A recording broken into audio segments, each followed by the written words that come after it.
একদিন একটি লোভী কুকুর একটি কসাইয়ের দোকান থেকে এক টুকরো মাংস চুরি করলো। তা দেখে কসাই তার পিছনে তাড়া করলো, কিন্তু কিছু দূর পর্যন্ত গিয়ে সে তার নিজের দোকানে ফিরে এলো। এদিকে কুকুরটা ভীষণ ভয়ে ছুটতে লাগলো প্রাণপণে।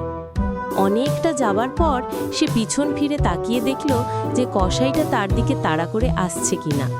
কাউকে আসতে না দেখে সে তার গতি কমিয়ে ধীরে সুস্থে হাঁটতে লাগলো।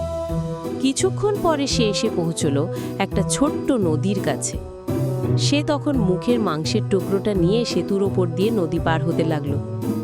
সে সময় নদীর পরিষ্কার জলে তার প্রতিবিম্ব ভেসে উঠতে সে সেদিকে তাকিয়ে দেখল। লোভী আর বোকা কুকুরটা নিজের প্রতিবিম্বকে মাংস মুখে অন্য একটি কুকুর মনে করল। সেই মাংসের টুকরোটাও পাবার জন্য তার খুব লোভ হলো। সে এবার অন্য কিছু চিন্তা ভাবনা না করে নদীর জলে ঝাঁপিয়ে পড়ল, আর সঙ্গে সঙ্গে জলের স্রোত তাকে ভাসিয়ে নিয়ে গেল। লোভী কুকুরটা মাংসের টুকরোটার সাথে সাথে তার মূল্যবান প্রাণটাও হারালো।